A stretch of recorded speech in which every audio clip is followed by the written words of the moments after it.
Seja Anjo da Esperança, ligue 0 operadora 12 21 27 30 30 ou acesse nosso site. Sou anjo, sou novo tempo.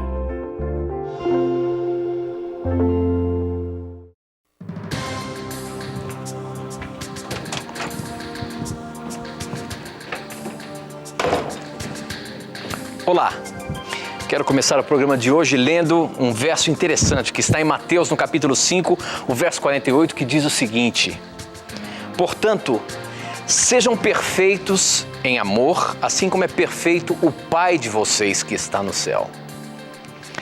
Esse texto, falando da perfeição, tem sido muitas vezes distorcido no meio cristão.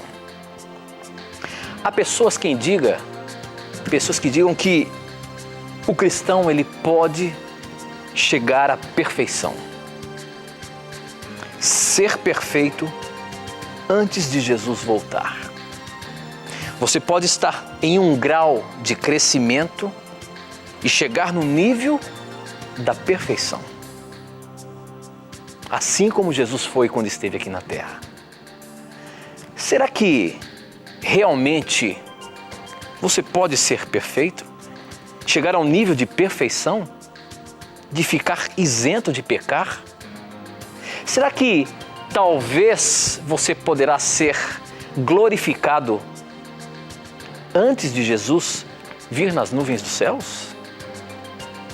O que a Bíblia pode nos orientar sobre este assunto, que tem sido crescente no meio cristão? Esta e muitas outras questões você acompanha agora, pois está no ar, Na Mira da Verdade.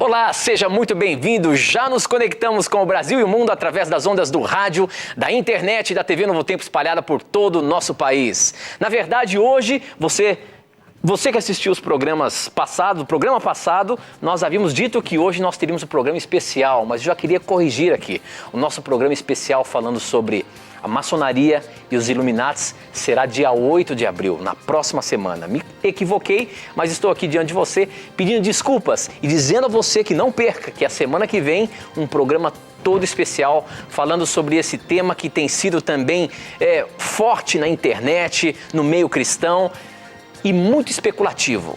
Aqui no Na Mira da Verdade você vai saber um pouco mais o que a Bíblia fala sobre esse tema. Portanto, não perca. Será um programa especial fantástico. Aproveite. Nós já estamos aqui conectados e vamos cumprimentar meu amigo professor Leandro Quadros. E aí, professor, quer dizer que você aí a semana passada estava fora do país, é isso? Pois olha, amigo, tive o prazer de conhecer um pessoal muito querido que mandou um abraço pra você, Tito. E eu queria obrigado. Agora mandar aqui... Mas não tem só que mandar um abraço, não tem que me levar também, viu? Não, mas a gente vai dar um jeito de levar, nem que seja na mala na próxima vez. Mas olha, amigo, pessoal da igreja de Dallas, igreja brasileira de Dallas, que pessoal querido. Foi uma honra, meus irmãos, ter estado com todos vocês aí, viu? Que o nosso Criador abençoe a vocês, que Ele dê cada vez mais forças para vocês terem as vitórias que precisam e muito obrigado pelo carinho que vocês têm para com o nosso programa. Eu queria mandar também, Tito, um abraço para a Jandirinha da igreja de Ponte Grande em Guarulhos. Uma satisfação lhe conhecer, irmã. E um abraço também para a Daniela, uma amiga que trabalha no restaurante JB. Prometido o abraço, viu? E cumprido agora. E também um abraço para Samuel Xavier de Sorriso, Mato Grosso, e para toda a sua família. Que Deus guarde a todos vocês e obrigado pelo carinho para conosco. Muito bem, professor. Eu também não posso deixar de mandar um abraço a você, telespectador que acompanha a programação da TV Novo Tempo. Você que nos assiste através do canal 14 da Sky, você que nos assiste através de uma emissora da TV Novo Tempo espalhada por todo o nosso país. São mais de 700 emissoras em todo o Brasil. Obrigado pelo carinho da sua audiência. E a você, nosso ouvinte da rede de rádio Novo Tempo. Você que também está nos ouvindo e tem a chance de mandar as suas perguntas. Para você participar do programa, basta você mandar as suas dúvidas para o número 12 991566972. Você manda um torpedinho SMS, ele chega aqui na hora para mim.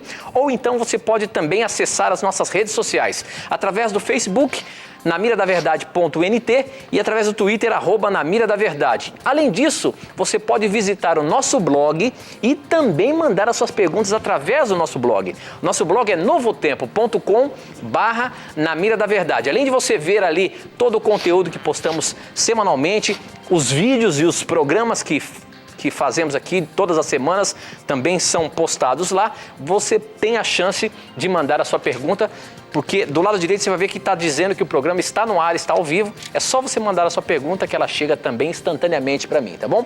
Então você tem várias formas de participar do programa, basta mandar as suas dúvidas, não tenha preconceitos. Pergunte o que você quiser e a Bíblia irá responder. Professor Leandro Quadros, a questão é a seguinte: você viu que eu comecei o programa falando sobre o perfeccionismo. Eu quero dizer, professor, que isso é uma coisa que tem crescido no meio cristão. E existem muitos que estão garantindo que você pode chegar num nível de perfeição, assim como Jesus foi perfeito aqui. Agora, há fundamento bíblico para isso, professor? Será que nós podemos chegar a um nível de perfeição? Será que temos até a chance de ser glorificado antes mesmo de Jesus voltar? Como é que é isso, meu amigo? Pois olha, amigo, realmente não há fundamento bíblico para essa heresia que alguns, na ignorância, acreditam, né? Heresia, professor? É uma heresia porque muitos acreditam, Tito, que é possível nós assumirmos uma natureza em que nós não cometeremos mais nenhum pecado e aí Jesus vai voltar, como se a volta de Jesus estivesse subordinada a seres pecadores. Na verdade, infelizmente, isso é fruto do fanatismo religioso, não é? Pessoas que pouco conhecem do grego bíblico, pessoas que muitas vezes se tornam frustradas, porque a pessoa que espera atingir uma vida sem pecado neste mundo, sem antes passar pela glorificação na volta de Cristo, é uma pessoa que vai ser sempre frustrada. Ela vai sempre lutar contra os seus pensamentos negativos, ela vai estar sempre lutando contra a sua tendência pecaminosa e ela será frustrada. Ou será um cristão irritadiço, ou um cristão debatedor, um cristão questionador, e alguns vão até para o lado do ateísmo. É óbvio que o cristão tem que buscar a perfeição. A perfeição nos é dada por meio da graça de Jesus e é um processo que leva a vida toda. Entretanto, achar que é possível ter um nível de perfeição em que não se pecará nem em pensamento antes de Jesus voltar é fanatismo. Isso não tem base bíblica. Primeiro porque em 1 Coríntios 15, 51 a 55, vemos que a transformação do nosso corpo ocorrerá na segunda vinda de Cristo. Ou seja, a glorificação, a transformação do corpo, o tirar a natureza interna propensa para o mal é na segunda vinda de Cristo. Por isso, nesta vida, o que acontece é que o poder de Jesus nos liberta do poder do pecado. Nós não nos tornamos mais escravos do pecado. Isso é correto. Cristo nos liberta do poder do pecado. Agora, da presença do pecado nós não somos libertos. O próprio Paulo, mesmo passando por um processo de santificação, e mesmo Paulo estando num processo, numa fase da santificação maior do que muitos de nós, Paulo reconheceu que ele teria que lutar contra a sua natureza pecaminosa interna até Jesus voltar. Então, perceba o que diz, por exemplo, Romanos capítulo 7. Vamos ler um texto aqui que é muito esclarecedor sobre o assunto. Romanos 7, a partir do verso 14. Um fanático uma vez me disse o seguinte: não, esse texto Paulo escreveu quando ele não era convertido. Por favor, né? Seja honesto com o texto bíblico. Então Paulo diz assim: sabemos que a lei é espiritual, eu contudo não o sou. pois fui vendido como escravo ao pecado. Não entendo o que faço, pois não faço o que desejo, mas o que odeio. E se faço o que não desejo, admito que a lei é boa. Nesse caso, não sou mais eu quem o faz, mas o pecado que habita em mim. Sei que nada de bom habita em mim, isto é, em minha carne, porque tenho o desejo de fazer o que é bom, mas não consigo realizá-lo. Pois o que faço não é o bem que desejo, mas o mal que não quero fazer, esse eu continuo fazendo. Ora, se faço o que não quero, já não sou eu quem o faz, mas o pecado que habita em mim. Assim encontro esta lei que atua em mim. Quando quero fazer o bem, o mal está junto de mim. No íntimo do meu ser tenho prazer na lei de Deus. Mas vejo outra lei atuando nos membros do meu corpo, guerreando contra a lei da minha mente, tornando-me prisioneiro da lei do pecado que atua em meus membros. Miserável homem que eu sou! Quem me libertará do corpo sujeito a esta morte? Graças a Deus por Jesus Cristo, nosso Senhor. De modo que com a mente eu próprio sou escravo da lei de Deus, mas com a carne da lei do pecado. O indivíduo que lê um texto desse e diz que ele pode chegar num nível tal de perfeição que não pecará mais, depois de uma leitura de um texto desse, ele está querendo dizer que ele era bem melhor que o apóstolo Paulo. E eu não creio muito nisso. Creio que nós todos podemos sim atingir graus de santificação até maiores do que Paulo, mas olha, temos que lutar bastante. Paulo fala que ele tinha duas naturezas dentro dele. A natureza espiritual, que amava a lei de Deus, mas tinha uma outra lei dentro dele, que era a lei do pecado. Mesmo ele não sendo um pecadeiro, que fazia do pecado um estilo de vida, ele continuava sendo um pecador. E aí ele falou aqui, graças a Deus por Cristo Jesus. Se não fosse por Cristo Jesus, a carne sempre estaria vencendo. Mas mesmo ele seguindo a Cristo, ele tinha quedas, porque ele pecava também em pensamento. Para finalizar, o problema de muitos perfeccionistas é achar que pecado é só transgressão da lei. Realmente, o pecado é transgressão da lei de acordo com 1 João 3, verso 4. Mas não é só isso, meu amigo. Se você ler o Salmo 51, só ali tem umas 4 ou 5 palavras em hebraico diferentes para definir o que é pecado. Então, pecado não é só transgredir a lei. Você quer ver uma outra definição de pecado na Bíblia, além dessas várias que tem no Salmo 51? E com isso aqui você vai perceber que essa ideia de que é possível não pecar mais antes da glorificação é uma ideia fanática que não tem como encontrar apoio bíblico para uma barbaridade dessas, né? Então, por exemplo, tem um texto aqui muito interessante,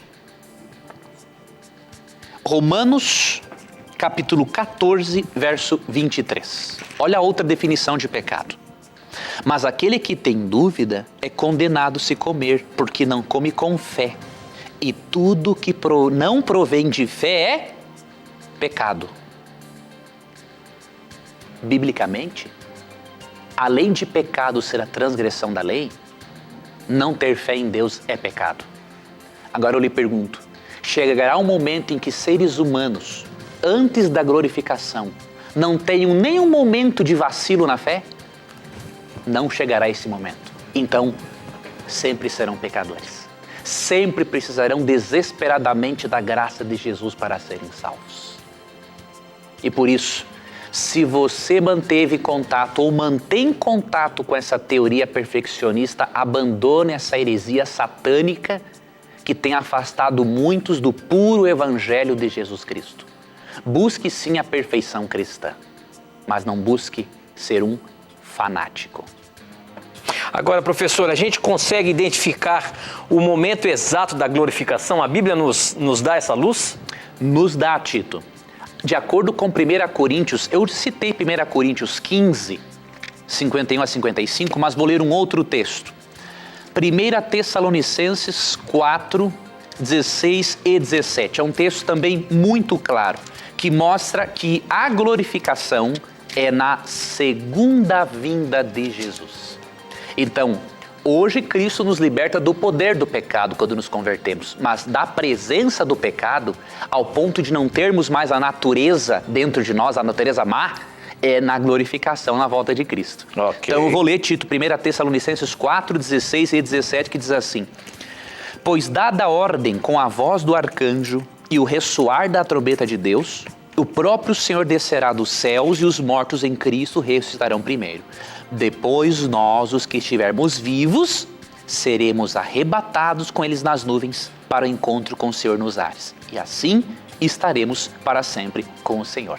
Então, o arrebatamento dos justos com a transformação do corpo, de acordo com esse texto e de acordo com 1 Coríntios 15, 51 a 55, ocorrerá na volta de Jesus. Ok, professor. Muito bem. Eu queria dizer para você o seguinte: se você porventura discorda daquilo que a gente fala, daquilo que a gente apresenta através da Bíblia, os nossos meios de comunicações, você pode mandar um e-mail através do namiradaverdade@novotempo.com, você pode entrar nas nossas redes sociais e dar a sua opinião e debater com a gente. Nós estamos abertos, o que nós queremos apresentar é a pura palavra. Não é a opinião do professor Leandro Quadros, não é a opinião do programa Na Mira da Verdade, nem da Igreja Adventista, mas o que a Bíblia fala. Portanto, não tenha preconceitos não. Nós estamos abertos para o que você quiser aqui apresentar em réplica sobre aquilo que nós apresentamos, tá bom?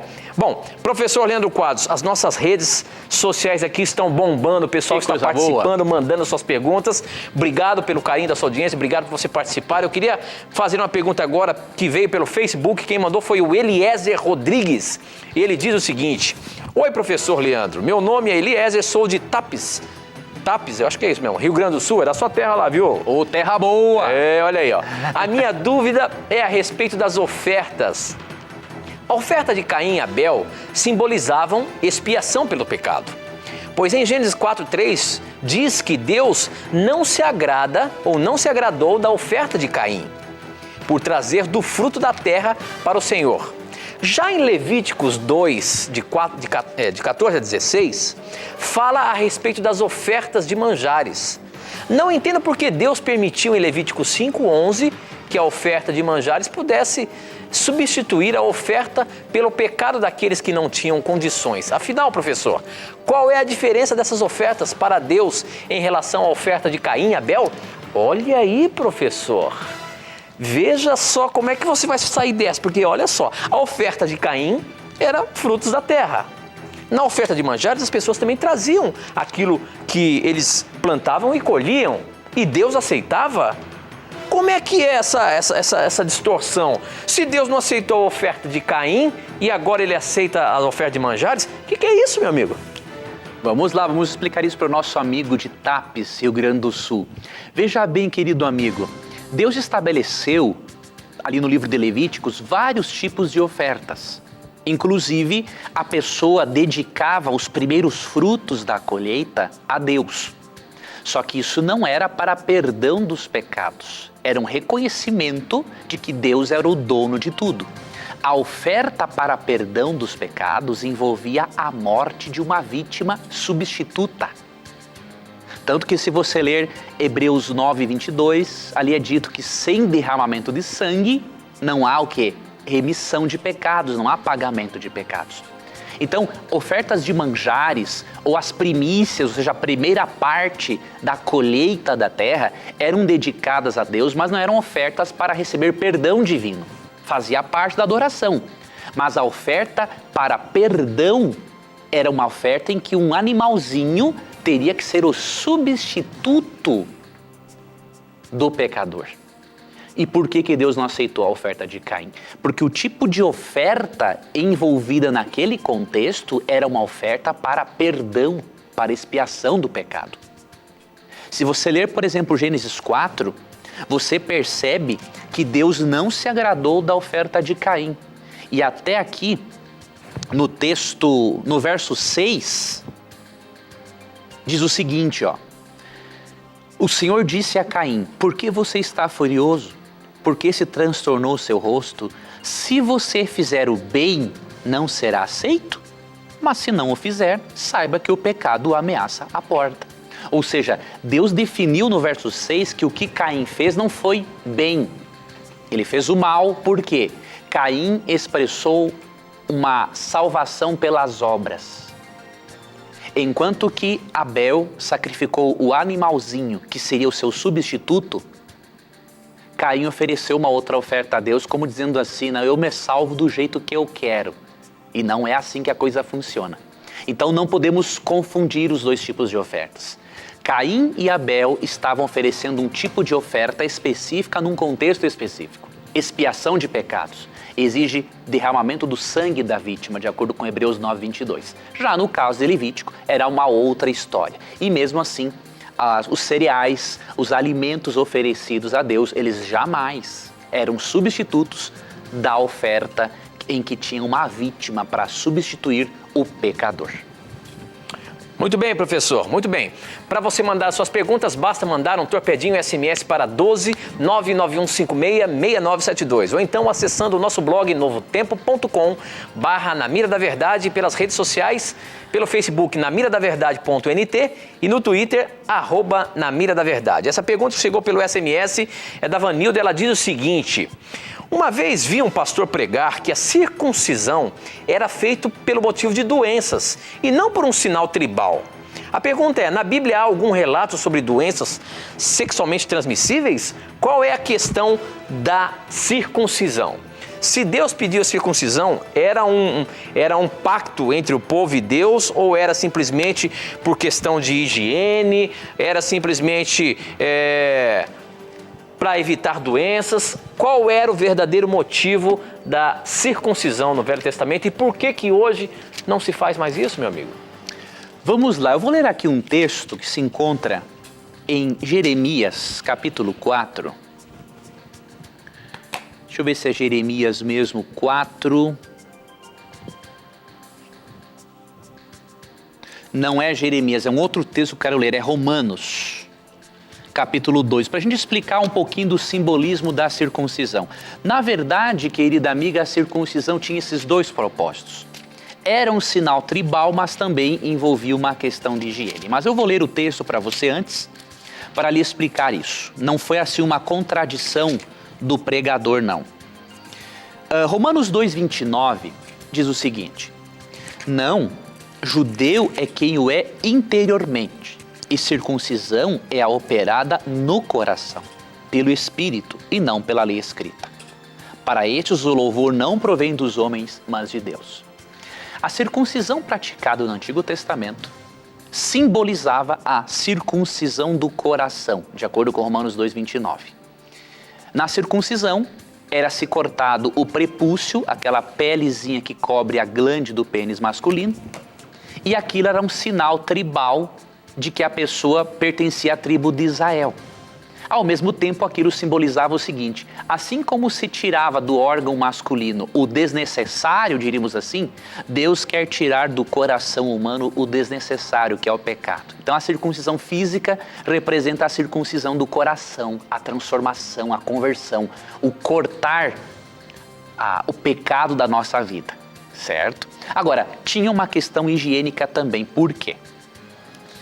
Veja bem, o homem no deserto, sempre naquele ambiente quente e sem a água potável constantemente, sem ter constantemente água potável como temos hoje, ele não tinha condições de manter uma boa higiene íntima.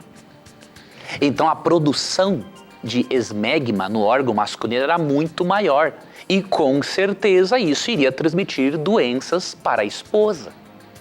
Então, além de Deus criar esse sinal tribal como uma identificação entre ele e o seu povo, Deus também pensou, obviamente, nessa questão higiênica, para cuidar tanto dos homens quanto das mulheres que viessem ter relações sexuais com seus maridos. E, portanto, esse pregador, esse irmão pregador não contradisse a Bíblia, porque as duas coisas estão corretas, de acordo com o texto bíblico. Muito bem, professor. Eu estou lendo aqui um texto de uma pergunta que ela vai para a mira agora, meu amigo. A pergunta chegou pelo Twitter. Quem mandou foi o Renato Fernandes. Ele diz o seguinte: por que Cristo disse para dar a outra face, mas depois disse aos discípulos em Lucas 22:36 para adquirirem uma espada? Há uma aparente controvérsia nas palavras de Jesus aí.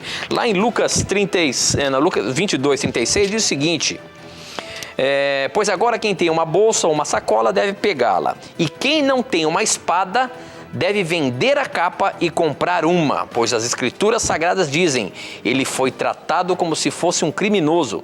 Eu afirmo a vocês que isso precisa acontecer comigo, pois o que está escrito a meu respeito tem de acontecer. Por que Jesus falou aqui de comprar uma espada, professor? O que é isso? Se ele disse que nós deveríamos tratar as pessoas de uma maneira diferente, se você levou uma bufetada na sua face, dê a outra face, dando a entender de que nós temos que ser benevolentes com as pessoas, com o nosso inimigo, enfim. Por quê? Qual é o contexto disso daí, meu amigo? Na verdade é que é o seguinte, tem um texto paralelo aqui em Lucas 22. Você leu o verso 36, não é, Tito? O 36 e o 37 eu li aí, professor. Certo. Vejam bem, aqui Cristo está falando o seguinte. Cristo falou uma vez em Mateus 10 que ele não veio trazer paz na terra e sim espada. Então o que ele queria dizer? Que na verdade, aqui que a espada faz é trazer divisão. Então ele diz o seguinte, que o meu evangelho vai trazer muitas vezes divisão ao invés de união. Por quê? Porque alguns na família vão aceitar e outros vão rejeitar. Quando Cristo falou sobre isso aqui, nesse contexto, ele estava falando, na verdade, era de um preparo para as coisas ruins que viriam sobre a vida deles. Agora, que Cristo não pediu para eles terem espadas literais, percebe-se no verso 38. Os discípulos disseram: vê, Senhor, aqui estão 2 espadas. E Cristo falou: é o suficiente, respondeu ele. Ou seja, eles não entenderam o que ele queria dizer. Então ele não pediu, na verdade, para comprar espadas, se armar e agredir pessoas. Na verdade, o que ele pediu foi o quê? Preparo. Preparo para as circunstâncias ruins que viriam na vida deles depois da crucificação de Jesus Cristo. Então leia o versinho 38 e você perceberá que, na verdade, os discípulos não compreenderam o que Cristo havia pedido. O que é interessante, né, professor, é que muitas vezes a gente pega um texto fora do contexto e a gente quer tentar achar algumas coisas que a Bíblia não está querendo dizer aquilo, né? Por isso que é importante, amigo, sempre quando achar um texto difícil, né, ler um pouco antes, ler depois.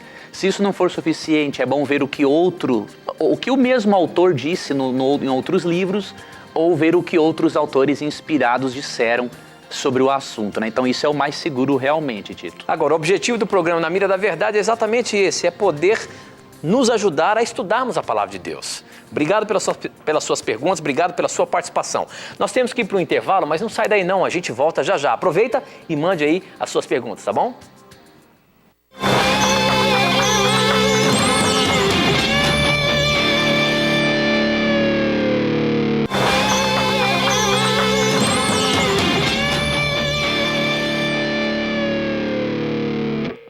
Já estamos de volta ao vivo, agora são 21 horas e 33 minutos. Obrigado pelo carinho da sua audiência. Este é o programa Na Mira da Verdade, um programa de perguntas e respostas bíblicas. Você pergunta e a Bíblia responde. Se você tiver coragem de perguntar, tenha certeza que este livro sagrado vai ter a coragem de te responder. Pergunte pra gente. É só você mandar as suas perguntas por SMS, o número é 12 991 566972.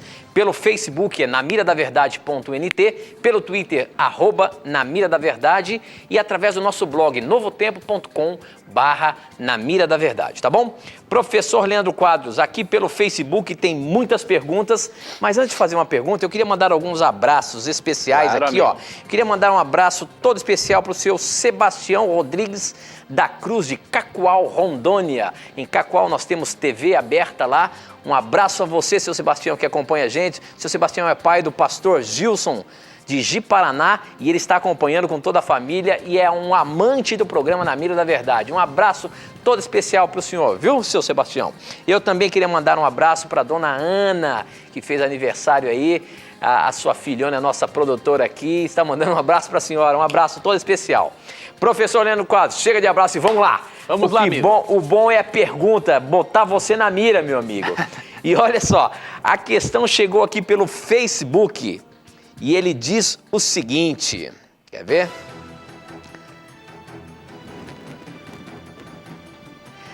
Quem mandou foi o João Lugarini, acho que é esse que fala o nome dele. Ele diz o seguinte: considerando que em Mateus 24:36 só Deus o Pai sabe o dia da volta de Jesus?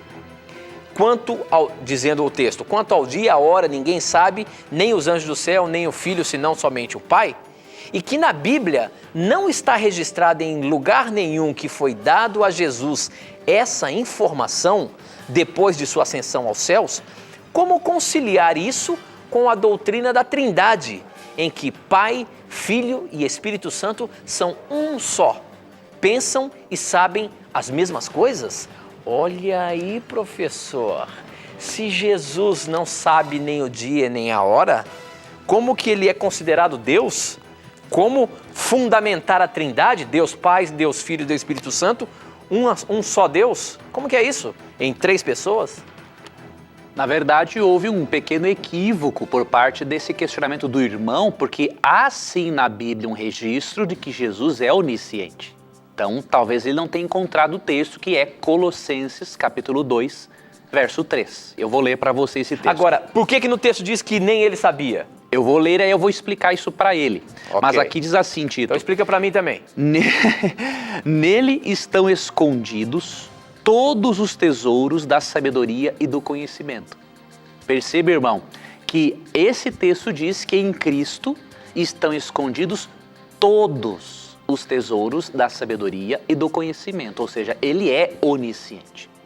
Agora, por que em Mateus 24, 36, como o Tito bem perguntou, por que ele diz que ele não sabia o dia e a hora da volta dele? Pelo seguinte, em Mateus 24, 36, Cristo está falando na sua condição de encarnado, na sua condição de um ser divino humano, na sua condição de encarnado, Cristo não usou seus atributos, como por exemplo a onisciência, em favor de si mesmo. Agora, em Colossenses 2,3, quando afirma que nele estão escondidos todos os tesouros da sabedoria e do conhecimento, esse texto já fala do Cristo que foi o quê? Glorificado, que voltou a usar todos os seus atributos. Então é muito importante que ao estudarmos sobre a pessoa de Jesus, façamos as seguintes perguntas quando nos depararmos com os textos bíblicos. Esse texto se refere ao Cristo humano ou ao Cristo divino? Esse texto se refere ao Cristo encarnado ou ao Cristo glorificado? Deste modo, não encontraremos nenhum problema com a doutrina bíblica da Trindade. Até mesmo porque, em Isaías 9, verso 6, Cristo é chamado de Pai da eternidade.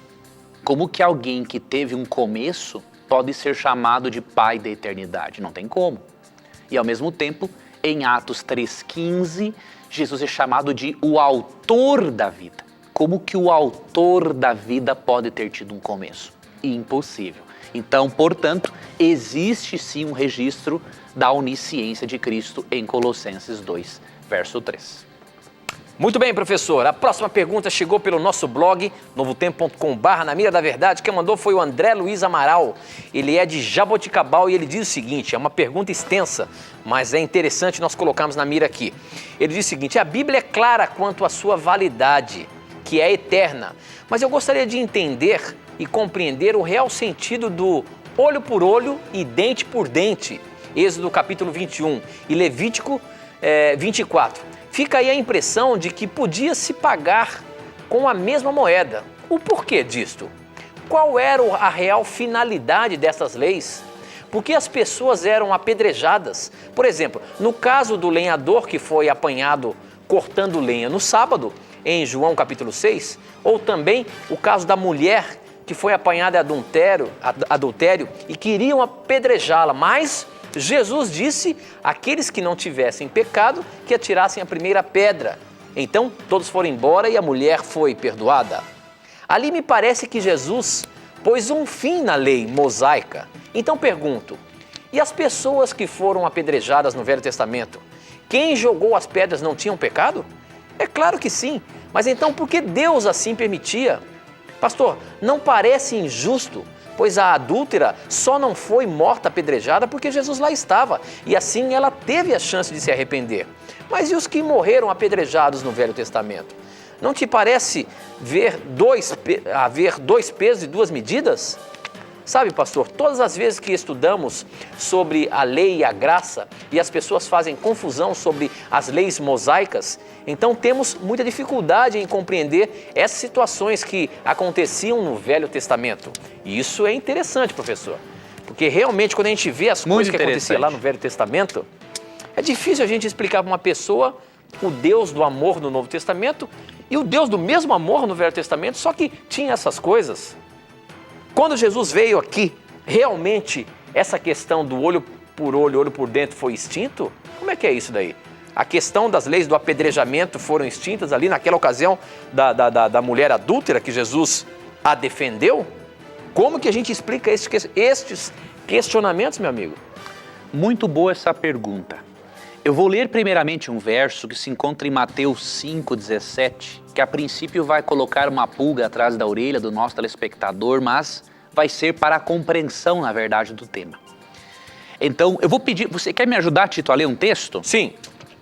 Você vai ler, Tito, Mateus 5, 40... Deixa eu ver qual é o que você vai ler aqui. Não, você vai ler, Tito, João 5, 46 e 47. João 5? Isso. Deixa eu só conferir aqui se é esse mesmo. João 5... Isso, você vai ler João 5, 46 e 47. E antes eu vou ler Mateus 5, 17. Tá bom? Eu leio primeiro ou você lê? Eu leio primeiro esse aqui. Tá bom. Ó, não pensem que vim abolir a lei ou os profetas. Não vim abolir, mas cumprir. Digo a verdade, enquanto existirem céus e terra, de forma alguma desaparecerá da lei a menor letra ou o menor traço até que tudo se cumpra.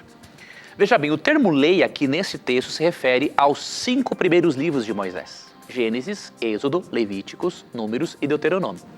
Então Cristo mencionou aqui que ele não veio abolir os escritos de Moisés e nem os profetas do Antigo Testamento, mas ele veio cumprir. O termo cumprir no grego plero quer dizer dar um verdadeiro sentido, completar, encher. Então Cristo veio dar o sentido espiritual da lei que havia sido perdido, não é, pelos israelitas naquela época. Então ele não anulou os escritos de Moisés. Agora o Tito vai ler para nós João 5, 46 e 47. Olha, na linguagem de hoje a Bíblia diz o seguinte: não pensem que sou eu que vou acusá-lo diante do Pai. Quem vai acusá-los é Moisés, que é aquele em quem vocês confiam. Se vocês acreditassem em Moisés, acreditariam também em mim, pois ele escreveu a meu respeito. Olha aí, professor, 47 também? Isso. Mas se vocês não acreditam no que ele escreveu, como vão acreditar no que eu digo? Pois olha que texto interessantíssimo, amigo Tito, que você leu. Jesus falou para os líderes religiosos da época que se eles não acreditassem em Jesus, era a mesma coisa que não acreditar em Moisés, porque Moisés escreveu sobre Jesus. Moisés escreveu sobre aquilo que Jesus ordenou. Agora, o que ele está... Desculpa, professor. Agora, o que ele estava querendo dizer? O que ele estava querendo dizer aí quando que Moisés queria acusá-los? Porque é o seguinte, sendo que eles estavam querendo matar a Jesus, eles estavam transgredindo uma própria lei de Moisés que dizia não matarás. Então, quando ele disse que Moisés iria acusá-los, é porque a própria lei de Moisés iria contra eles, ao que eles queriam fazer. Ok, tá? ok. Então, agora, como harmonizarmos essa questão? Se Jesus não veio mudar a lei, se ele disse que Moisés escreveu a respeito dele, por que o apedrejamento era válido antes e Jesus não permitiu que a adúltera fosse apedrejada? Precisamos entender, amigo, o contexto histórico no qual Jesus estava inserido, e bem como o Antigo Testamento. Primeiro ponto, na Bíblia, Deus autorizou sim a lei a executar a pena capital. Então, se uma pessoa quiser questionar se uma pena de morte é válida ou não para uma época específica, é livre para fazer isso. Quer dizer que a Bíblia é contra, então aí é desonestidade com o texto bíblico. Mas não é sobre isso que nós vamos falar. O que acontece é o seguinte, o povo de Israel era extremamente desumanizado. Eles viveram 400 anos no Egito como escravos. Então o que isso significa? Eles matavam por qualquer coisa. Se você ler até livros não cristãos, tem livros não cristãos que abordam essa história do Antigo Testamento e que eles mencionam claramente o seguinte: Deus estabeleceu leis aparentemente rígidas, na verdade era para regulamentar e educar aquele povo que era extremamente mau. Vou lhe dar um exemplo. Eles matavam uma pessoa por qualquer coisa. Aí Deus deu a ordem, não, se a mulher ou o homem adúltero forem pegos em flagrante, aí você pode executar a pena capital. Porque se eles desconfiassem, eles já matavam. Então, o que acontece? Deus deu leis, na verdade era para proteger eles, parecem severas para nós, mas no contexto de um povo desumanizado, não era. O povo matava por qualquer coisa. Eles eram insensíveis. Então Deus deu leis específicas para que apenas os transgressores pegos no ato daquele pecado grave fossem executados. Jesus, em João 8, ele está num contexto diferente porque, na verdade, quem forjou aquele adultério daquela mulher foram os próprios líderes. Você acha que eles, como é que eles sabiam que aquela mulher ali estava adulterando? Eles forjaram aquilo. Então é óbvio que Jesus jamais ia permitir que a pena capital fosse executada sobre aquela mulher, numa circunstância em que ela foi levada por eles ao pecado, e numa circunstância em que o povo não era mais desumanizado. O povo já tinha compreensão de que o perdão de Deus existe e que há crimes mais hediondos pelos quais uma pessoa poderia ser morta na época. Então precisamos analisar muito bem esse contexto histórico. Eu li um livro muito interessante, intitulado Argumentando em Situações Difíceis. Não é um livro cristão, e este livro, mesmo não sendo cristão, ele explica claramente essa parte do Antigo Testamento, não é? Ele diz que realmente, como eles eram extremamente violentos, então Deus dava leis, era para regulamentar e impedir com que eles fossem mais violentos ainda. Então, é importante analisarmos, querido irmão, o contexto histórico e social da época para percebermos que a Bíblia é a mesma coisa, os princípios são mesmos. O que muda é a forma de aplicar o princípio. Muito bem, este é o programa Na Mira da Verdade. Se você tiver coragem de perguntar, a Bíblia tem a coragem de responder. Só que agora você fica com um momento diferente. Este é o programa Na Mira da Verdade, mas você fica com o momento da mentira.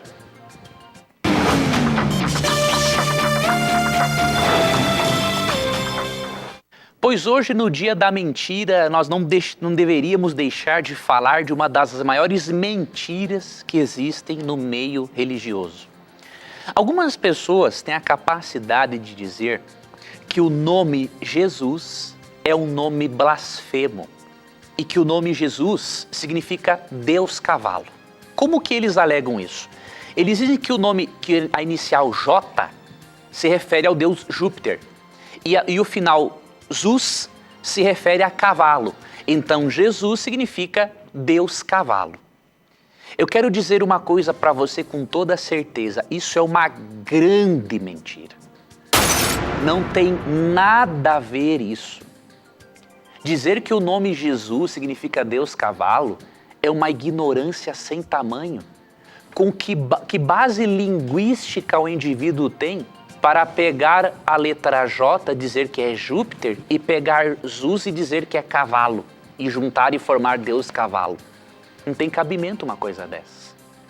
Na verdade, o nome grego para Jesus, o nome no hebraico é Yoshua, não é?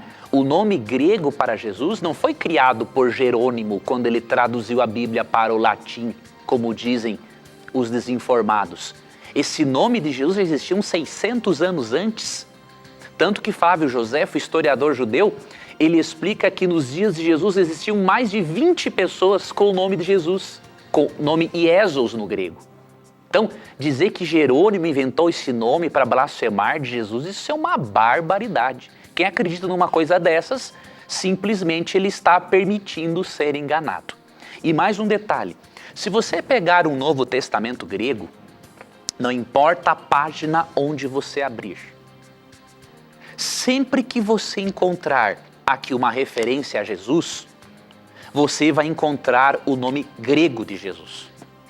Por exemplo, em Atos, vamos abrir aqui, por exemplo, em Atos 4:12, para você perceber uma coisa. Aquele texto que dizem assim, que não há outro nome pelo qual importa que sejamos salvos, você vai perceber aqui que, na verdade, aqui se encontra o nome de Jesus. Vamos dar uma olhada aqui nesse texto bíblico. Deixa eu pegar esse aqui, ó. Se você pegar qualquer texto, olha, eu abri aqui, por exemplo, em João 1:38. Eu queria mostrar aqui rapidamente com a câmera para o nosso telespectador. É óbvio que não é possível ver e ler bem isso, mas pelo menos para você ter uma ideia de que não é invenção nossa. Esse nome aqui, ó, transliterando, é Iesos, que seria Jesus no português. Então, como é que o indivíduo vai me dizer que esse nome foi inventado? Quer dizer que os aproximadamente 5.700 manuscritos gregos estão errados? Colocaram aqui, ó, Iesos, colocaram Deus cavalo? Só na imaginação da pessoa desinformada ou do fanático. Porque o nome Iesos, no grego, equivale a Yehoshua no hebraico e quer dizer Deus é salvação. Não importa se você chama Jesus de Jesus em português, de Jesus em inglês, de Yehoshua em hebraico, de Iesus em grego, o que importa é você adorar a Jesus. Portanto, meu amigo, não caia nessa cilada, não caia nesse ensinamento fanático que tem afastado muitas pessoas do Deus verdadeiro e que vai levar, infelizmente, muitos à perdição eterna. Muito bem, professor, muito bem. Olha só, eu queria dar um presente para você. Eu faço isso todas as semanas e eu não posso deixar de fazer hoje também. Essa revista aqui, ó, Verdades para o Tempo do Fim. Essa revista é um verdadeiro curso bíblico. São 16 temas que tem nesta revista, onde você pode aprender mais sobre a palavra de Deus, a Bíblia Sagrada. E no final de cada texto, de cada artigo que tem nessa revista, você vai ver que tem um questionário no final, onde você pode preencher.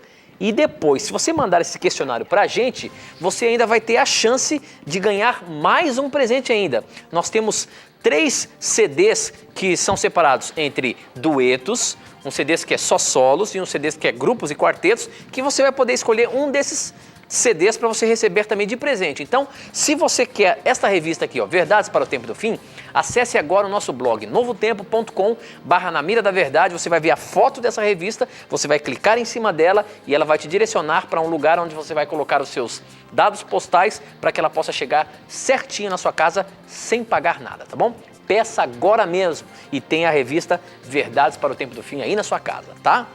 Professor Leandro Quadros, uma pergunta que chegou aqui no nosso blog é capciosa, meu amigo. É capciosa? Você aí vive dizendo pra gente que não existe o inferno.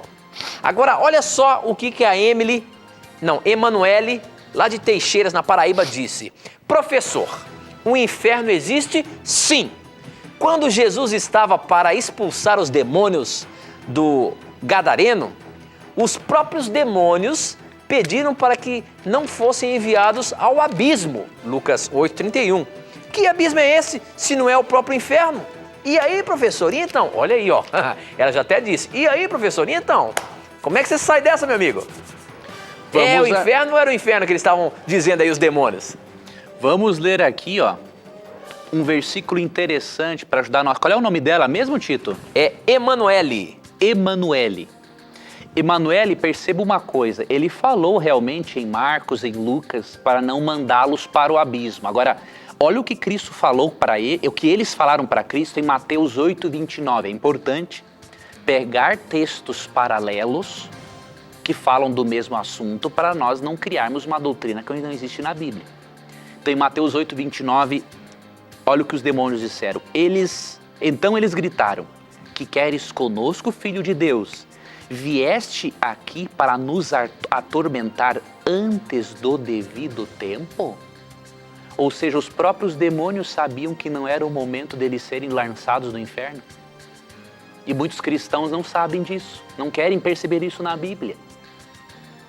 Quando eles falaram para não ser jogados no abismo, é que eles não queriam ser tirados realmente daquelas pessoas e ir para a condição de trevas espirituais nas quais eles se encontravam. Ficar fora daquela região ali. Agora, eles sabiam que o momento do tormento deles é algo futuro. Tanto que se você ler Apocalipse capítulo 20, você percebe no verso 10 que o diabo é jogado no lago de fogo após um período chamado 1000 anos. Como não existe ainda esse período chamado 1000 anos, o diabo não se encontra lá sendo atormentado no inferno.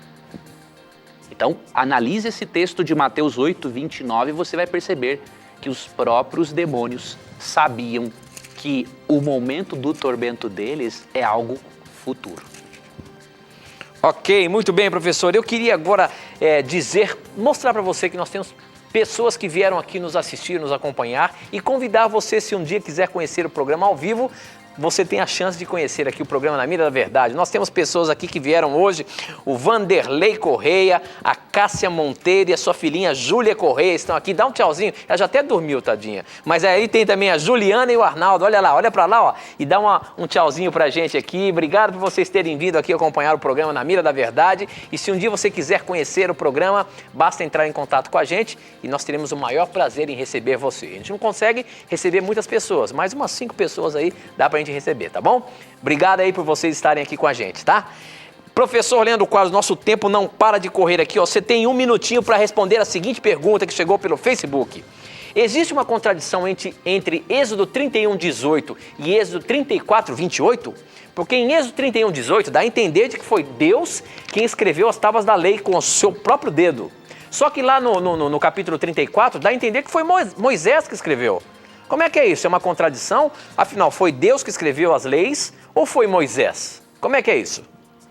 É o seguinte, como temos só 1 minuto, mas vai dar para dar a resposta em 1 minuto. Em Êxodo 34, 28, é o seguinte, as palavras, é que no nosso texto, como está na nossa tradução, ele não é muito claro. Parece que foi Moisés quem escreveu os 10 mandamentos. Mas, na verdade, essa expressão aqui que Moisés escreveu as palavras, na verdade, se refere às palavras que vêm desde o verso 10 até o 28, as outras orientações de Deus. Então, não se refere aos 10 mandamentos em si.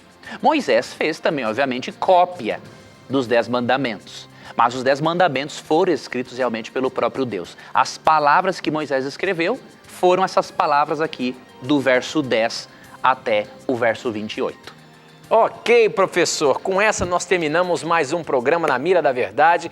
Eu quero mais uma vez agradecer aqui a sua audiência, por você estar aí com a gente, ligadinho com a gente. Obrigado você que é ouvinte da Rádio Novo Tempo, que tem acompanhado o programa Na Mira da Verdade. Eu queria dizer para você que é o seguinte, a semana que vem nós vamos ter um programa todo especial. Você pode ver aí no intervalo a chamada do programa e você vai ver aí nos próximos dias. Nós vamos aqui falar sobre a maçonaria e os Illuminatis. Este é um assunto que tem bombado na internet, há muita especulação sobre isso. Há quem diga que até a gente aqui no cenário antigo nós tínhamos um piso que era maçônico e você vai poder entender um pouquinho sobre esse simbolismo e saber o que tem a ver tudo isso com a Bíblia Sagrada. Dia 8 de abril, o programa especial da maçonaria, tá bom? Acompanhe o nosso programa. Bom, professor, chegamos ao final de mais um programa Na Mira da Verdade e a gente se encontra. Se prepare, hein? Terça-feira que vem eu quero ver você falando sobre esse assunto. Vamos lá, meu amigo, será uma satisfação. Deus abençoe a você, Tito, um abraço a você, amigo telespectador, amigo ouvinte da Rádio Novo Tempo, que Deus abençoe a você. E nunca se esqueça que sempre que você tiver a coragem de perguntar, a Bíblia vai ter a coragem de lhe responder. Um forte abraço. E aqui você já sabe, sempre as suas perguntas, os seus questionamentos, sempre estarão na mira da verdade. Até o nosso próximo encontro. Tchau.